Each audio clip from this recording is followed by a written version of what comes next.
Do you ever feel jealous of little kids who seem to learn English super quickly? In this video, I'm going to tell you the 5 secrets to learning English as quickly, effectively, and as magically as a child. Using my child as an example, but I will also reference language research. By the end of this video, you will be able to combine your adult brain superpowers with the incredible language learning abilities of children to become a superhuman English speaker. If you truly internalize these lessons, you will be unstoppable. What are you doing? Upside down. You're upside down? Yeah. These are the secrets that I have personally observed in my 2-year-old son, who is learning English at home with me and French with his dad. Make sure and watch until the end of this video because I'm going to tell you in number 5 why you are probably not an A2 or B2 or C1 learner and why nobody really is any of these levels. So if you're ready, grab your pen and your paper and get ready to take notes from today's teacher, my child. Now, of course, my son has major advantages in that he has parents who can speak to him in the languages that he is learning. I'm sorry, I can't come to your house and speak to you all day long in English. Trust me, you would not want that anyway. But in this video, we will go beyond the parenting advantage to show you how you can become your own English parent, okay? Trust me. Let's get started. Can you do it again? Point at number 1. Good job. You're probably not going to believe me, but studies show that adults on average are better and faster at learning languages than children. It's true, with one exception. There is one area that children seem to beat adults in. Can you guess what it is? Yes, pronunciation. Some language experts believe that there is a critical period that occurs in childhood that allows perfect pronunciation to be possible in children and not possible for adults later in life. But of course, there are exceptions to this, and I'm sure we can all think of examples of adult language learners who have reached a near perfect level of pronunciation in the language that they are learning. I say perfect because nobody is perfect. Even native speakers are not perfect. As adults, we have a lot more experience in life. We already speak our first languages, and sometimes more. We can read, we can write, and all of this seems really great, and it is, but often our big, smart brains get in the way of learning English. My 2-year-old son cannot read or write yet, so that means that the only way that he can learn English is by listening to what English really sounds like. We adults are often uncomfortable just listening. We like to read the words, and then we listen to the words and we say, "What?" That's not what I read. Because, of course, written English and spoken English are so different. Little children do not have that problem. This is also why children make so many spelling mistakes when they start school and learn how to write for the first time. If you want to see how English is really pronounced, just look at the homework, the English homework assignment of a 5-year-old. Here's a video that I took of my son this week. Listen to the way that I ask him questions and compare it to the way that maybe you've been taught questions in the English classroom. What are we gonna do today? What are we gonna do today? What are we gonna do today? Are we gonna go to the library? No. Are we gonna go to the library? No. Are we gonna go to the library? No. Do you wanna get a car book? No. No. Ayak. Do you wanna get a car book? No. No. Ayak. Do you wanna get a Spider-Man book? Yeah. Yeah? Do you wanna get a Spider-Man book? Yeah. Yeah? What do you wanna do for your birthday? What do you wanna do for your birthday? What do you wanna do for your birthday? What'd you do at Jonathan's house yesterday? And play. What'd you do at Jonathan's house yesterday? And play. What'd you do at Jonathan's house yesterday? And play. What did you do at the beach yesterday with Dada? What did you do at the beach yesterday with Dada? What did you do at the beach yesterday with Dada? Adult learners often have difficulties with pronunciation in English because they are confused, understandably, by the way that they see English on paper and the way that they hear English in real life. Whereas children do not have the possibility of being confused, really small children, because they can't read yet. Here's a quote for you.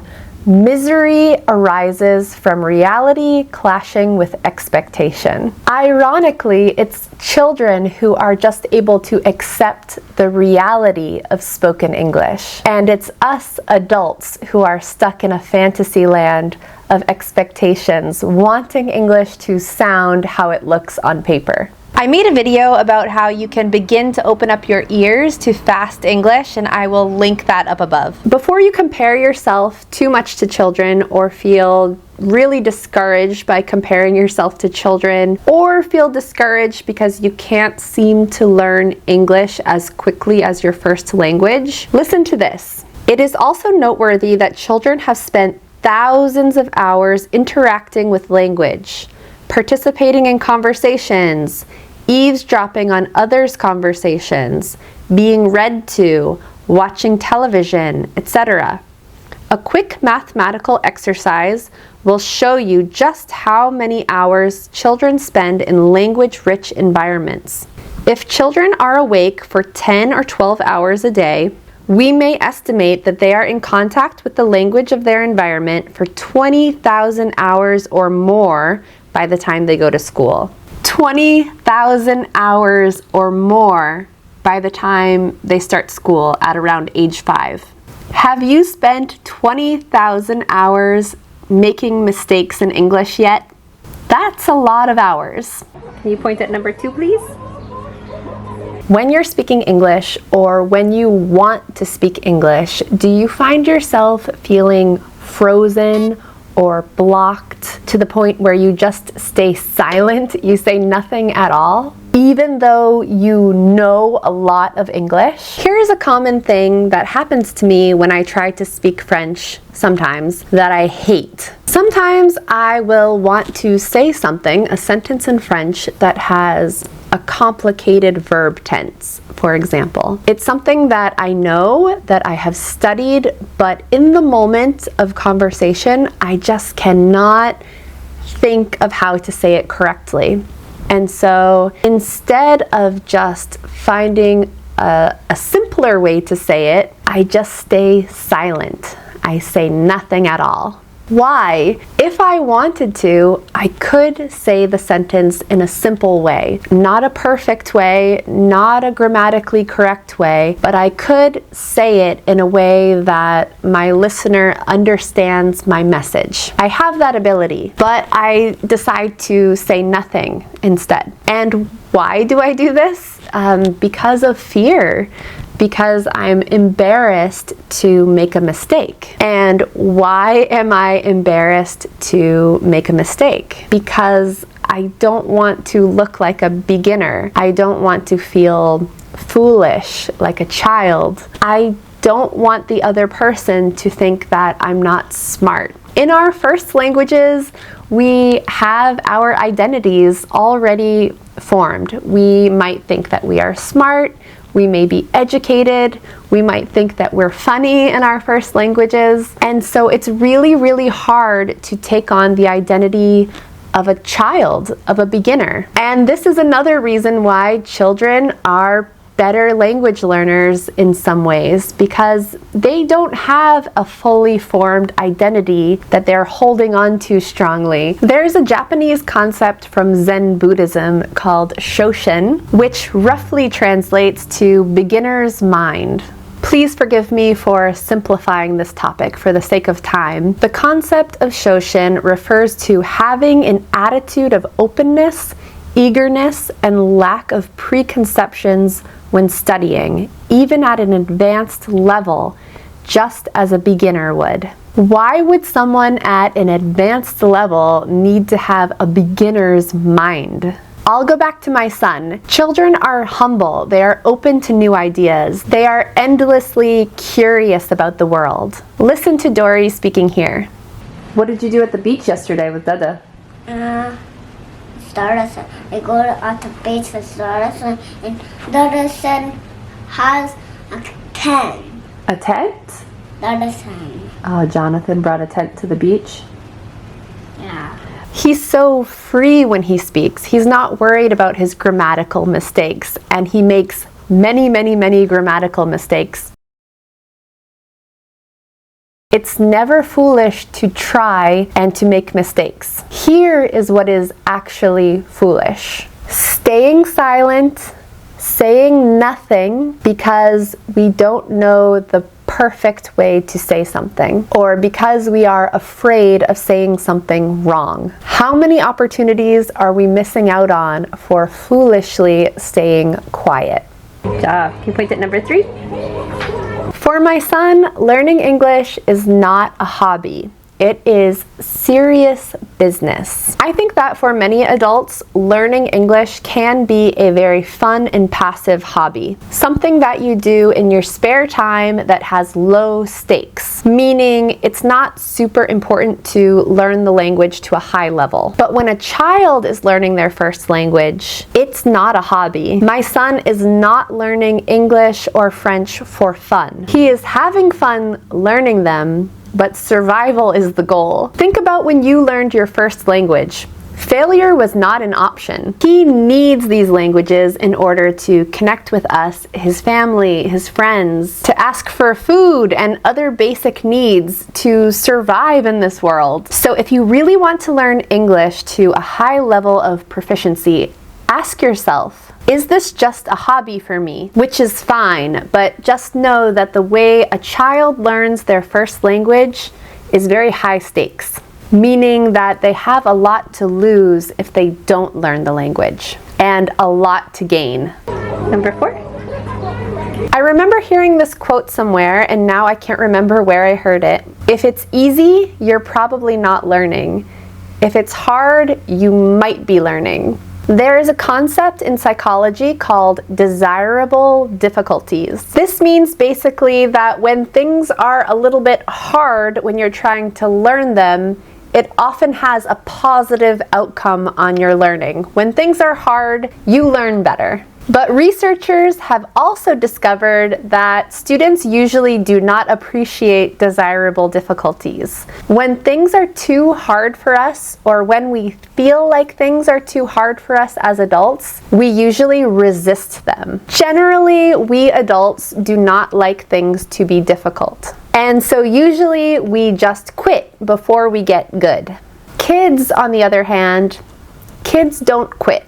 I hear so often, I wish I could learn English like a child. It's so easy for them. We assume that learning our first language was easy, but having watched my son over the last 2 years, I don't believe that's actually the case. Just because we don't remember it doesn't mean it was easy. In fact, I think that the reason for much of the crying and the tantrums in babies and young children is because they're not able to communicate effectively, and they become frustrated. Just like we become frustrated when we cannot communicate effectively. Ask any parent who you know, the ages between 1.5 years old to about 3.5 years old are not smooth sailing. They can actually be quite difficult. And I think much of this is because children are just learning to develop their language abilities, and it's a struggle. It's not easy. I don't think that people give children enough credit. They struggle and they make mistakes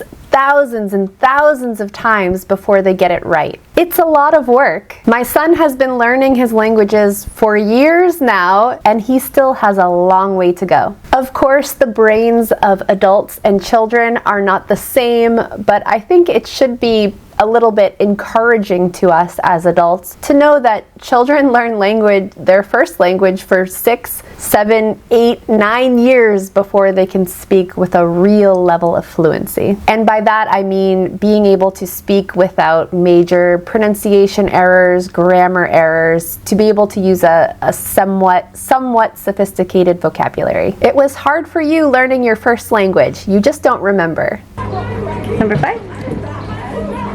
Good job. Children show us that learning a language is not linear, and this is very important. Our adult brains think that learning a new language looks like this, but children know that learning a new language looks like this. Children are so smart, and they know that learning a new language is not a linear process. Have you ever taken a language level test? For example, an online test to find out your CEFR level. So if you're A1, A2, B1, B2, C1, C2, or maybe you've taken another test with another framework. It depends which country you are in the world. There are all different sorts of language testing frameworks that are popular in different places around the world. But you've probably taken some kind of language level test in your past. I think tests or exams can be a great motivator for us to learn more. However, I don't think that exams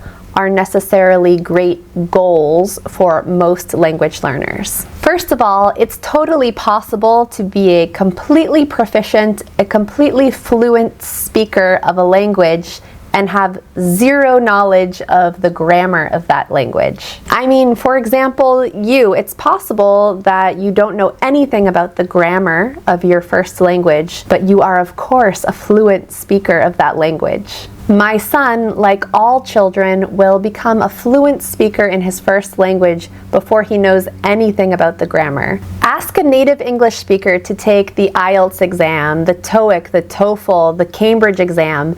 They will probably fail it if they're not prepared, if they haven't practiced the material before. Fluent English speakers cannot necessarily do well on these exams. Similarly, another problem with testing our levels in English is that you can have strengths in some areas and weaknesses in others. So for example, you could be at the C1 level in reading, but at the B2 level in speaking. So level testing and exams are a very imperfect system. Even though they can be great motivators for helping us to learn, we should not judge ourselves as good or bad English learners, good or bad English speakers based on what our level is, based on our score on an exam. There is so much more to English speaking than the score that you get on an exam. That's just the truth. While most adults see language learning or English learning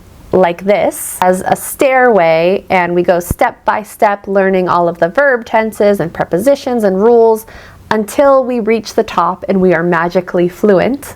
Children approach language learning more like this in their first and second languages and beyond, more like an Escher drawing where the staircases lead up and sideways and sometimes down, but eventually you make it to the top. In this book, How Languages Are Learned, the authors talk about this, how children progress and regress, and this is all a normal part of the language learning process. Passage through developmental sequences does not always follow a steady, uninterrupted path. Children appear to learn new things and then fall back on old patterns when there is added stress in a new situation, or when they are using other new elements in their language. But the overall path takes them toward a closer and closer approximation of the language that is spoken around them. So their language learning is not a straight line, it's not smooth, it's more like this. But they don't give up. Eventually they know that they will make it to the top. So let's learn from children, and when it gets hard, let's try our best not to catastrophize and give up. Let's remember that taking backward steps, that sometimes regressing is part of the process. Maybe today I had a bad time speaking English with my friend, or I did a bad job on an exam, but that doesn't mean that I'm always going to be bad at English or that I'm bad at English every day. I just had a bad day, and tomorrow or next week will be better. Today I talked a lot about the mindset of a child. However, there are also real concrete exercises and activities that you can do to learn English just like my son. I'm going to post a video with those activities and exercises here, so as soon as it's ready, you'll be able to click on it. If it's not ready yet, make sure that you're subscribed to this channel so that you don't miss it. See you soon, my friends.